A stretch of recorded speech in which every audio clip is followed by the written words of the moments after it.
kedua dari evaluasi tentang sistem halal, ya, refreshment dan pelatihan, khusus LPPOM, itu yang sudah kita laksanakan.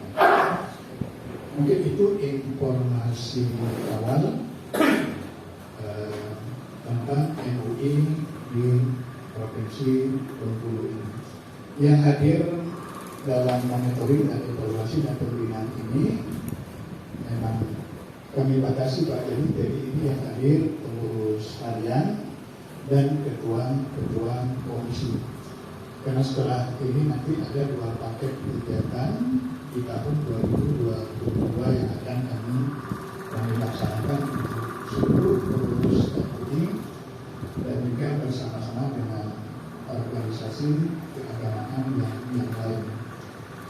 Lebih dan kurang mohon maaf, nanti kita mungkin dalam bentuk tanya jawab. Acara sebelumnya kami serahkan kepada mau diapain, kami sam'an wa ta'atan.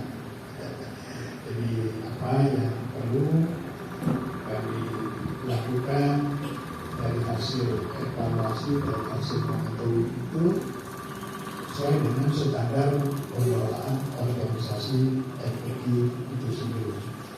Terima kasih. Assalamualaikum warahmatullahi wabarakatuh. Terima kasih Pak Pusat. Untuk sebelumnya kami silakan pada Bapak Pendekar. Siapa yang silakan kami. Assalamualaikum warahmatullahi wabarakatuh. Alhamdulillahirabbil alamin hamdan katsiran thayyiban mubarakan fihi kama yuhibbu rabbuna wa yarda. Asyhadu an la ilaha illallah wahdahu la syarika lah wa asyhadu anna Muhammadan abduhu wa rasuluh. Allahumma shalli wa sallim wa barik ala nabiyyina Muhammadin wa ala alihi wa sahbihi ajma'in. Amma ba'du.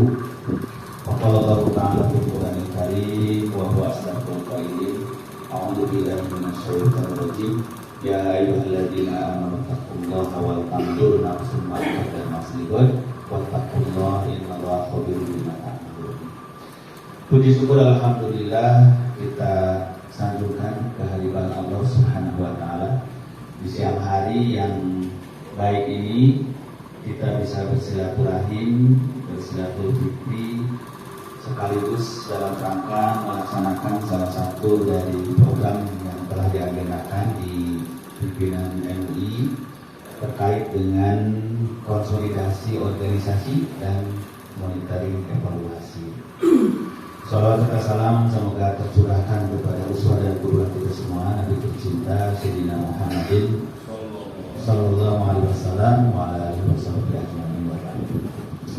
Dan sama-sama kita muliakan, kita cintai Bapak Ketua Umum MUI Provinsi Bengkulu, Bapak Profesor, begitu pula Bapak Sekretaris Umum di MUI ini. Saya dengan Pak Rofiqul Umam juga di Badan Pembinaan dan Pengembangan Organisasi, di mana di dalamnya ada tim ISO, di dalamnya ada tim pembinaan organisasi. Kita pada akhir tahun ini, bulan Desember, akan menyelenggarakan Mukernas yang kedua ya Pak Rofi. Maka sebagai salah satu dari bahan Mukernas itu juga dibutuhkan bagaimana hasil monitoring dan evaluasi di provinsi-provinsi. Alhamdulillah, saya mungkin dengan Pak Rofi yang diamanahi termasuk koordinator untuk Bengkulu dan Babel ya. Jadi bisa hadir di sini dalam rangka mewujudkan tugas dari Dewan Pimpinan MUI.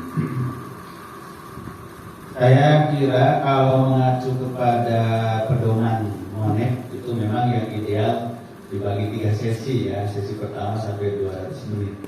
Tapi saya kira bisa dipersingkat jadi 20 menit. Atau kalau boleh 20 menit jadi 60 menit atau 100 menit. Karena itu kita yang mengatur. Sebab instrumennya kan sudah dikirimkan Bapak sekalian ya.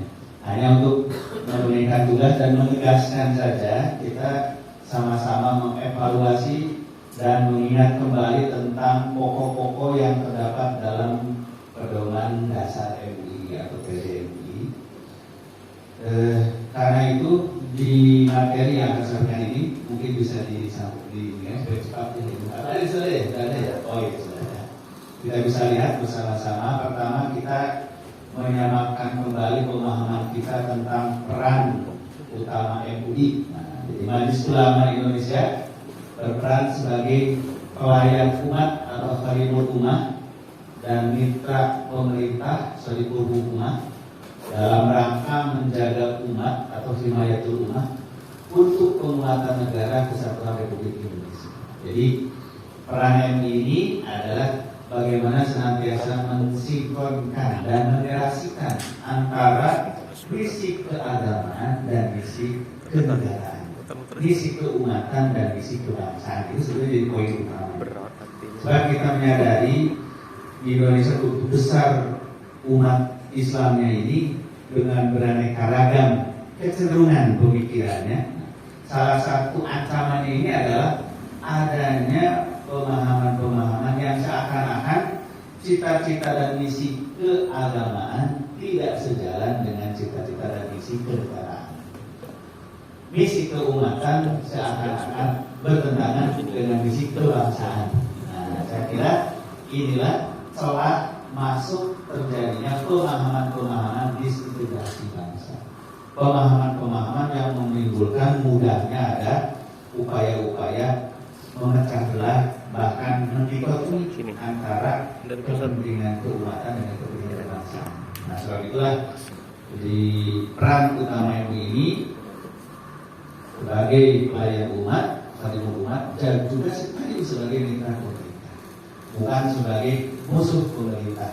Apalagi menjadi mitra pemerintah musuh umat itu tidak, tapi justru adalah menjadi khalifah umat, mitra pemerintah dalam rangka himayatul ummah dan juga penguatan negara. Nah, jadi intinya adalah sinkronisasi keumatan dan kebangsaan itu poin penting.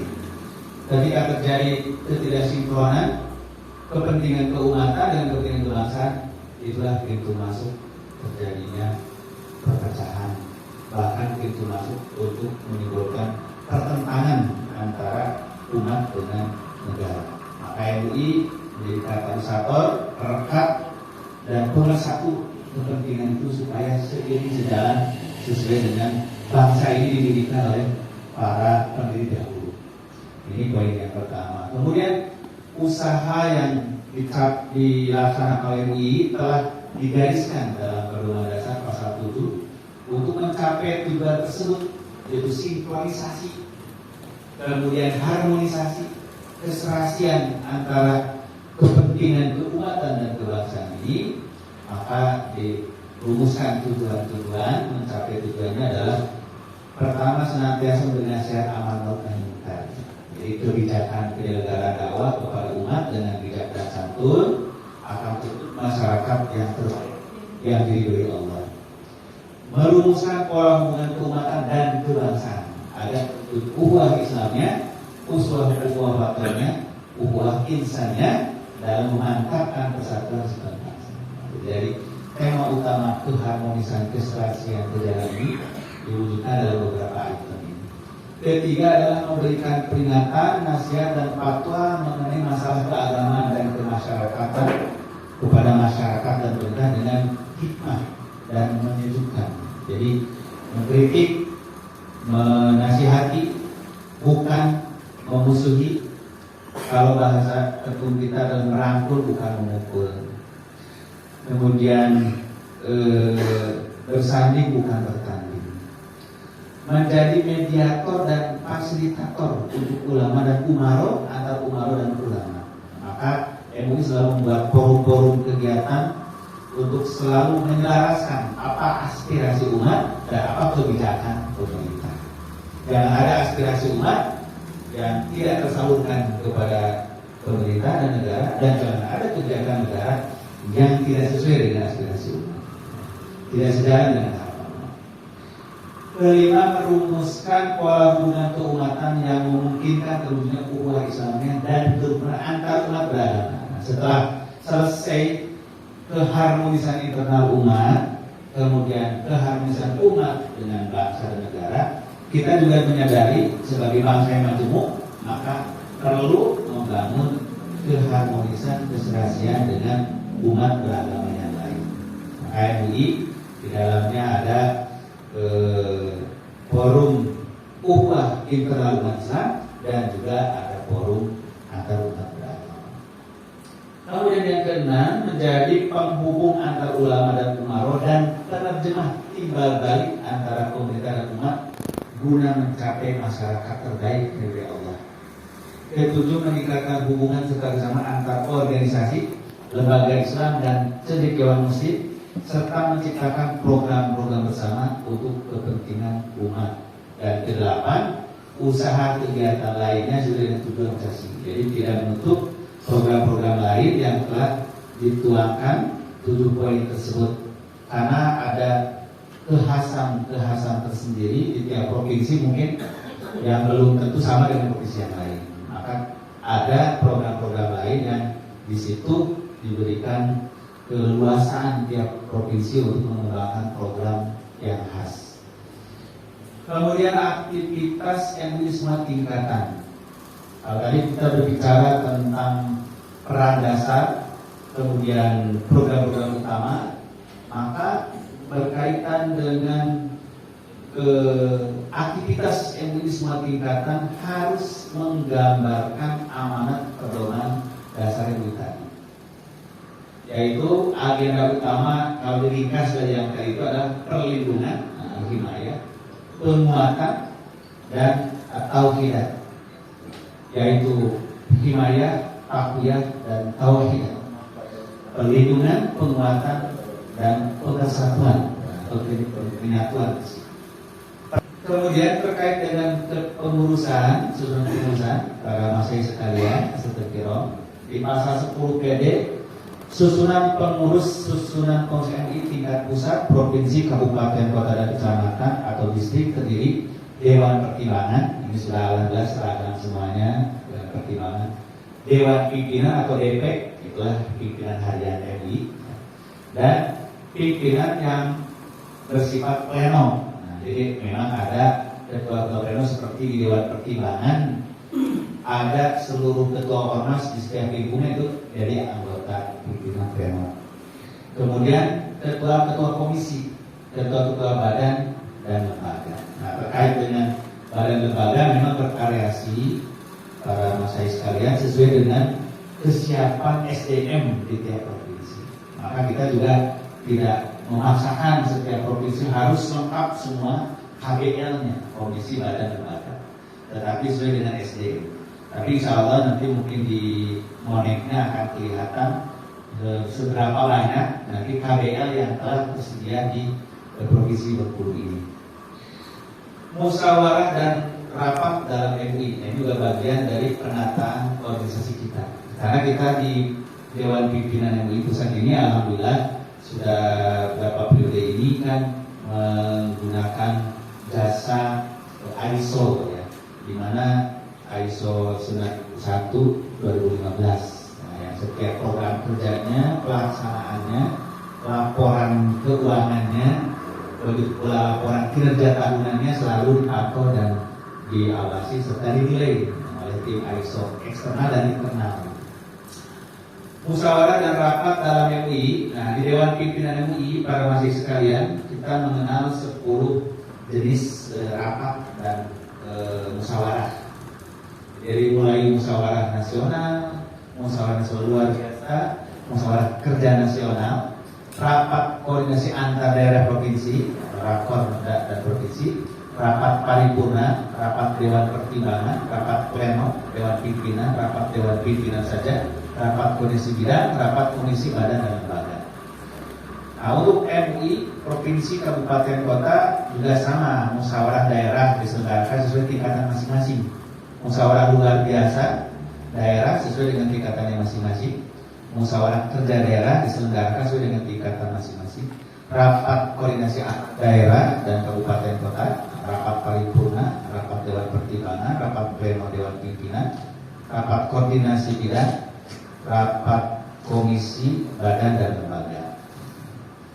Nah, ada beberapa hal yang memang belum bisa dilaksanakan secara menyeluruh dan konsisten semua jenjang pimpinan. Salah satunya masalah masa jabatan dan rangkap jabatan. Ini memang masih ada proses, tapi nanti dari hasil kemarin itu akan terlihat seberapa persen gitu ya yang belum bisa 100% memenuhi ketentuan PDART MUI. Karena pokoknya ada situasi-situasi yang terpaksa atau karena bercermin kepada periode sebelumnya yang belum bisa ditinggalkan. Salah satunya masa jabatan ketua umum maksimal 2 periode kepengurusan, kecuali dibutuhkan dan dikomunikasikan dengan MUI pusat atau pimpinan MUI tingkat di atasnya. Ini terkait dengan masa jabatan. Memang kalau bicara dalilnya apa, dalilnya pimpinan harus ada masa jabatan. Khalifah aja sampai meninggal gitu. Kenapa sama periode-periode segala? Memang kalau secara dalil naklinya ya tidak ada yang bersifat qat'i dan yang bersifat membatasi. Tapi ini semata-mata pertimbangan kemaslahatan organisasi dalam rangka proses regenerasi dan juga peningkatan SDM. Rangkap jabatan ketua umum dan sekretaris jenderal atau sekretaris umum di tingkat provinsi dan tingkat kabupaten kota tidak boleh dijabat dan dirangkap dengan jabatan di pimpinan eksekutif. Memang ada beberapa kasus yang itu terpaksa karena figurnya memang itu dibutuhkan dan sepakati gitu. Nah sementara merangkap dengan eksekutif, legislatif dan yudikatif serta pimpinan partai politik. Ini dalam rangka menjaga independensi kemurnian MUI sebetulnya. Kemudian yang kedua, di provinsi, kabupaten, kota tidak boleh merangkap jabatan dengan pimpinan MUI semua tingkatan. Nah, jadi tidak lagi merangkap yang di provinsi dengan kota, kabupaten, apalagi di pusat. Ketiga, rangkap jabatan yang dimaksud adalah dewan pimpinan pada semua tingkatan. Nah, jadi itu khusus untuk dewan pimpinan. Kalau di KBL atau badan yang lainnya itu masih diberi toleransi, mengingat memang biasanya ya kebutuhan SDM itu tidak semua provinsi tersedia. Nah, komisi-komisi yang ada di MUI, komisi fatwa, komisi ubah Islamiyah, komisi dakwah, komisi standarisasi, komisi pengkajian penelitian dan pengembangan, komisi hukum dan HAM, komisi pemberdayaan ekonomi umat, komisi perempuan, remaja dan keluarga, komisi informasi dan komunikasi, komisi kerukunan umat beragama, komisi hubungan luar negeri dan kerjasama internasional, dan komisi lainnya dianggap perlu kalau ada komisi. Jadi sementara 11 yang bernomenklatur komisi,